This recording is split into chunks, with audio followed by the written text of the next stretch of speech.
What's the deal, man? RJ Lamont in the building, and shout out to the motherfucking streets.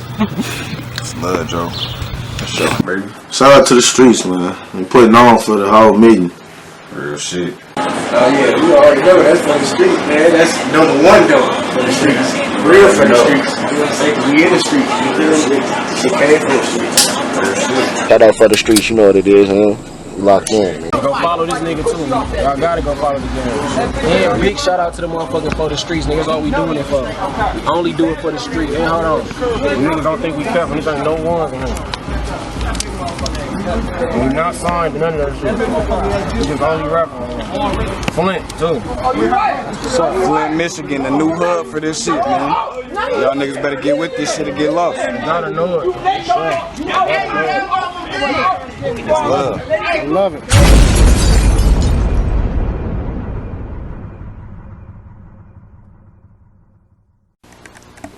What's the business, Joe? For the streets, backbeating these blocks. Let these folks at home know who we got on for the streets today. What's good? I'm Energy Beats.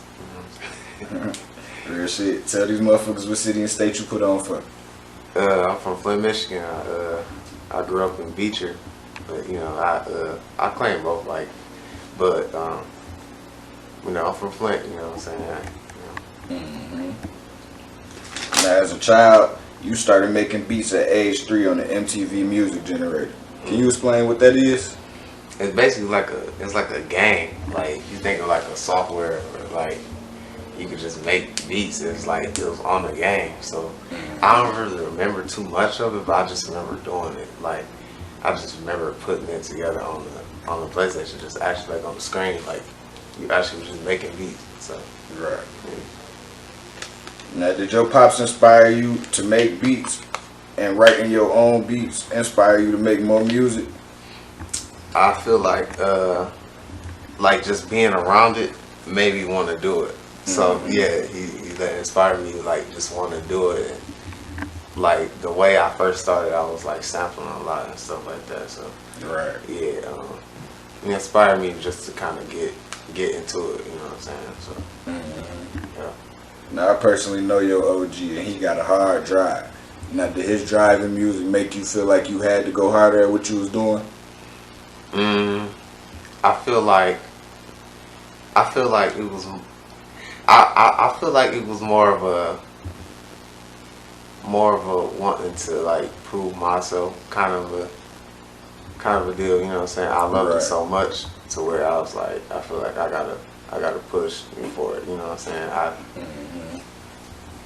You know what I'm saying? Yeah. I like it. Now, after your parents' divorce, did you want to stop or just not feel music, or did you lock in harder? I feel like around that time, I wasn't really making beats around that time. Like it was a point where I was like, I had my computer around me. You know what I'm saying? At that time, I took like a 2-year break, I think. Man. Yeah. I think like a 2-year break. Yeah. Now, is that the only break you ever took from making beats since you started? I say that's about the only break because I ain't had like no computer around me, so Right. you know, I was just, you know. Now, is that the only reason why you didn't continue to make beats because you didn't have a computer, or did you just not feel them at that time? I feel like it was the computer, and I feel like I had to like go through like a little change of hip hop too. Right. So I really didn't understand the new beats like that. So I was kind of like trying to listen and trying to like learn the different styles. Like that was around the time like Mike Will and Mustard was out. Like so I was trying to learn. Trying to find yourself. Exactly. I So feel you. I was going through a lot of years where I was trying to find myself. You know. Now, you was raised on positive energy, hence the name. You make motherfuckers bring their comfort level down and chill. Has that helped you build relationships and maintain? Yeah, I feel like I can get along with anybody at the end of the day. Like I just, you know, I'm built on good energy. You know what I'm saying? Like I really can merge with anybody. So yeah. Now, YSR Grams and Crispy Life plus you equal phenomenal. How did Crispy Life end up doing your tag that's out right now? Well, one of the tags that's out right now, because you got like 8 to 9 of them. Yeah. So I was just like folding clothes, like just chilling, making beats. I was making beats and folding clothes. It was weird, but I was like just chilling, and he just hit me up like, no, I said I need some tags, because we was just talking about like tags. Like, I had this one tag like when I made it on my phone and like put some reverb and stuff on it. But we was just talking about like tags and stuff, and then yeah, he hit me up and we was talking about tags, and he was like, all right, I'll record like 3 of them. Right. And then he did the ENRGY made this one, and I was like, yeah, that was the one, because it just more, it's like you can throw it in any beat, like, and it's like it's like the lyrics on, like so, I feel you. Yeah, definitely. Now, YSR Grams, he helped build the sound we hear today without ever being in the studio with you. You know what I'm saying? Like, and he had the vision to drive for the sound we hear today. So, like, how was that, you know what I'm saying, talking to him over the phone, building beats, like, just listening to what he was saying? Like, that's crazy. The concept to think about it just crazy to me. Like, he just called you and was like, I need it to sound like this, and you built it just like that over the phone. Like, that's wild. So, basically, kind of like, he was really just kind of like, he was the first artist I hit up, because I was, like, kind of going through a phase where I was like, all right, I feel like I'm getting better. So I need an artist to rap on the beats, cause you know, like, and like he was around, and that was really the only Flint artist I was really listening to. So I was like, yeah, he hard. So I'm like, I just hit him up, and we first dropped the tape with Sax Season, and that was just like beats, like that was kind of like Atlanta inspired, like, you know, type beats. So he had asked for he asked for a Detroit beat, and like he texted me like, I want a Detroit beat. It really didn't hit good like that. It like the beat wasn't really that great. Right. But he said something like a Love Foe type beat, and I like when he said Love Foe, I just searched up all these different type of beats, right?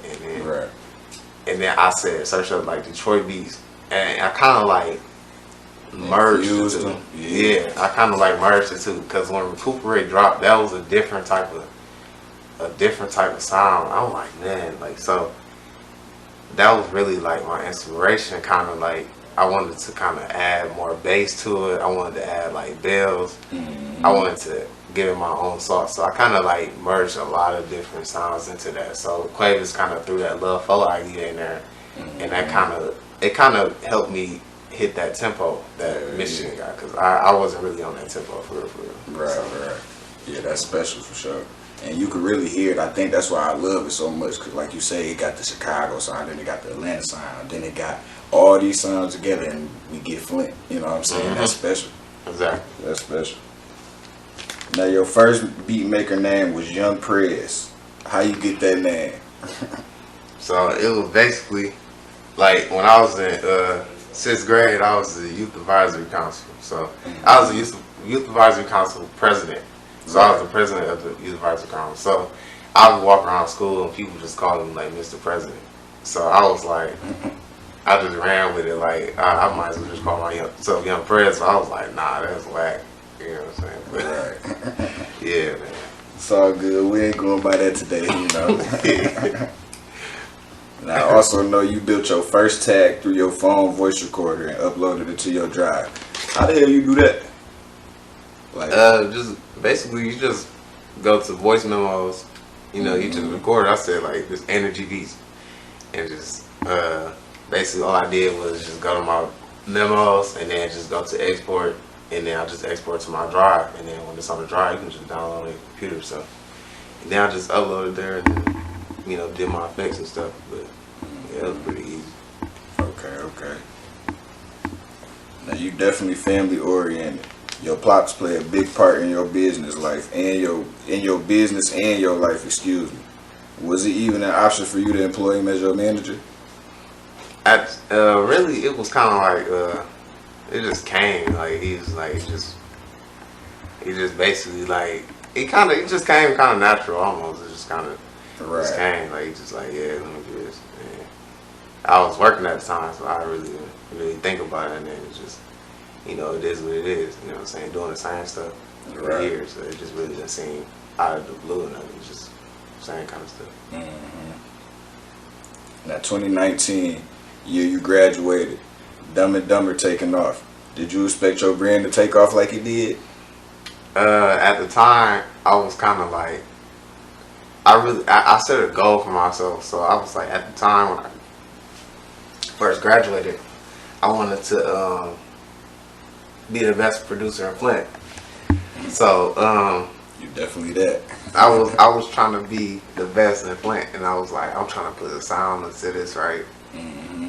So I didn't really I kind of look like positive in the future, like I'm gonna be big, but I didn't like all the blessings that just coming. Is kind of like it's just like pretty soon. Like it's just pretty dope to see like how soon it came. So Mm-hmm. yeah. Definitely what you wanted, but you ain't think it was gonna hit like that. Mm-hmm. Yeah, I feel it. Now with Beecher and Flint differences and issues, Flint a little more wild, but Beecher unique because y'all just as ghetto out there, but y'all more smooth with y'all shit. So have you ever had any issues with you being from Beecher and Flint? Man, I say when I first came to Flint, when I was like 13, I was like, I'm from Beecher, and they kind of look at Beecher like we dirty or something, like Right. almost. So it's kind of like they look at us like we for real dirty, like y'all water trash, which our water is bad, but it's just kind of a slap in the face of like what happened, because they looked at us like we got the worst water, but the whole Flint water crisis happened, and it's kind of ironic that happened, and Right. that we always looked at as the worst water. But yeah, I say when I first got to Flint, it's just like people really look down on you almost for being from Beecher. I ain't gonna lie to you. That's crazy. Yeah. Man, now the BFB Pac-Man inside our record, that motherfucker was so high it upped your price when it first, you know what I'm saying, dropped. Motherfuckers want the energy beat so bad right now. What's the ticket for a beat right now? And how do it feel to be a hot commodity in music, not just Flint? Yeah. I say my price right now is just kind of like between like 700 and 1,000. You know what I'm saying? Right now. I Like on thought it was site. going for more, honestly. But really, I've been like, you know, I haven't been really focused. I've been so locked in just making beats. I haven't really been thinking about like just selling them, because I just been like trying to just move to the next level. You know what I'm saying? Just artist. So I ain't really been even thinking about that kind of stuff. But I feel you. Alright. Now how I feel to be, you know what I'm saying, sought after with the beats, like how I feel when you hear, you know what I'm saying, niggas out here like, nigga, I can't rap on unless it's energy, or I want an energy beat, you know what I'm saying, like your name hot, you feel me? I feel like it's a super blessing, because it's like I always wanted to look. I looked up to people like Metro and Southside, like in Atlanta, and seeing how like they branded as a producer is like it's literally as an artist. So like seeing that, like it's just kind of a blessing. Like I'm really making a name for myself. So Definitely. just a blessing for real. Yeah. For sure. Now the originator of your own sound, that shit ain't really happened in years, to be honest, you know what I'm saying? Like it take a solid 8 to 10 years for a nigga to come back with their own personal sound, like, and you started it up, you know what I'm saying? We got some mini U's now, like Baby on the Track, like I love what they do, you know what I'm saying? But when I hear them, I hear energy, you know what I'm saying? Beats by Sad, like all that, like I ain't hear none of that until I start hearing energy beats. So you definitely, you know what I'm saying, paved the way for the youngest, for real. Now, if a person never met energy beats or seen energy beats, they probably get, you know what I'm saying, to feel like he a street nigga, or, you know what I'm saying, whatever the case may be. They probably put you in a different light because of who be rapping on your beats, you know what I'm saying? Who is energy beats? Tell the people like who you is and how you cut, because you definitely not no gangster, you know what I'm saying? Yeah. So me, I'm just like a regular dude, like I'm just cool, like at the end of the day, like people meet me and it's just kind of like I'm just good vibes, you know what I'm saying? Definitely. I ain't like, I grew up like a smart kid, you know what I'm saying? I was like almost like really a nerd growing up, so I'm just cool, you know what I'm saying? I play the game, I make beats, so that's all I do. So Right. I'm just a cool dude, you know what I'm saying? Just regular. I feel that. I feel that. Yeah.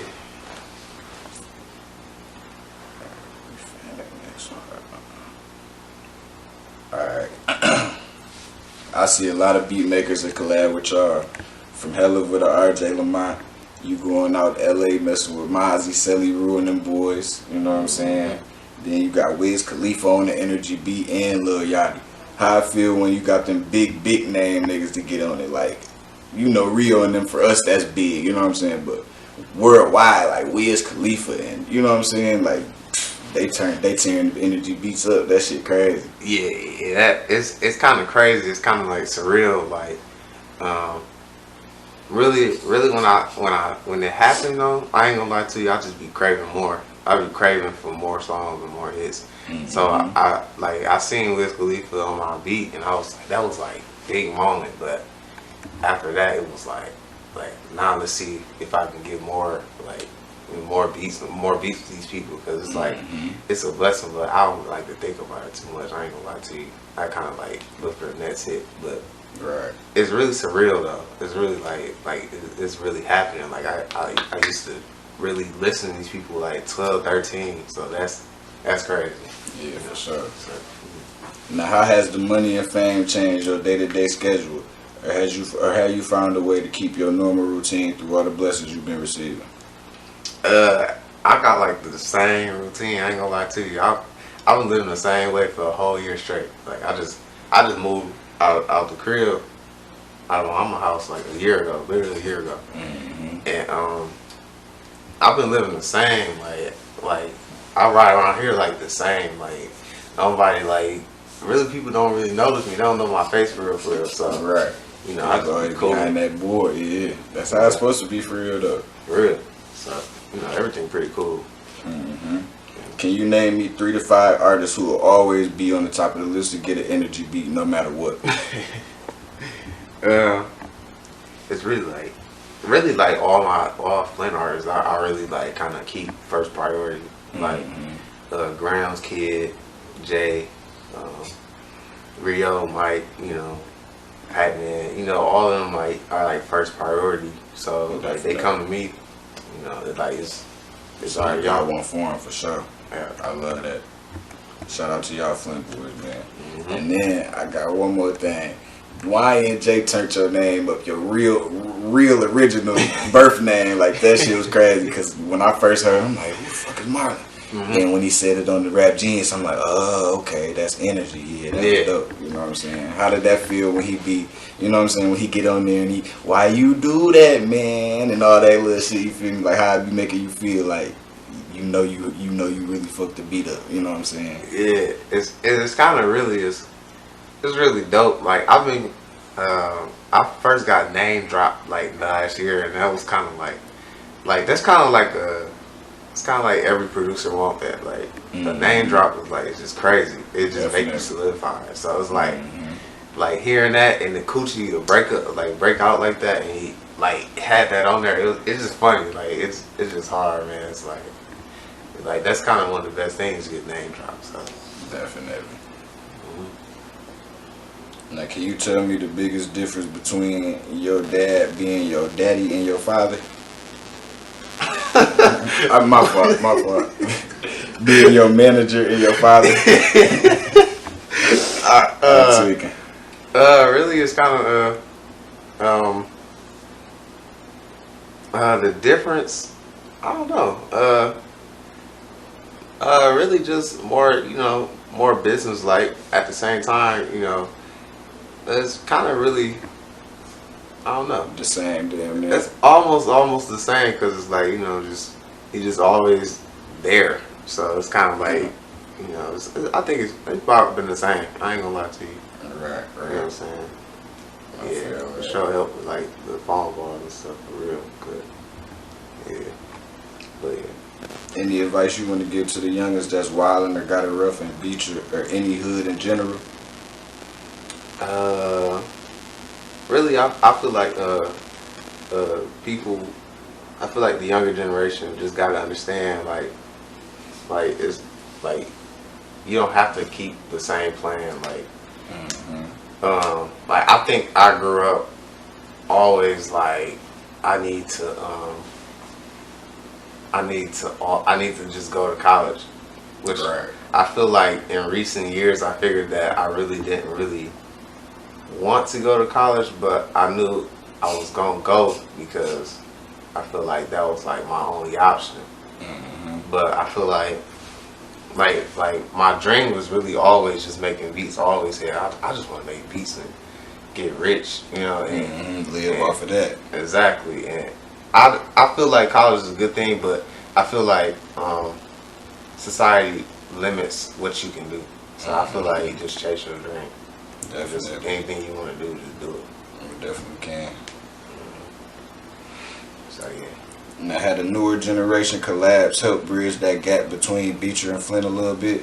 Like, you sending out beats to everybody, and then how Kid and Rio would go back to back, and Mike and the other one, like Don Perignon. I just seen one from them too. You know what I'm saying? Like, did it bridge that gap a little bit? I feel like it does bridge the gap. I feel like as far as like Beecher goes, like we do get our respect. You know what I'm saying? I feel like yeah, with this music stuff, we for sure like have gotten our respect because I feel like it really just originated in Beecher. You know what I'm saying? Like if you gotta like to be quite honest, like it has. You know what I'm saying? I started with Grams, Kid. And, you know, and you see Jay going off right now, you know what I'm saying? That's hometown. So we get our respect, you know what I'm saying? Like, and it does kind of bridge it, you know what I'm saying? I like that, yeah, so. For sure. Alright, now being real, shout out for the streets for me. Shout out for the streets, man. Tap in. My baby. Tap in with Energy Beats on all platforms. ASAP. Love my boy.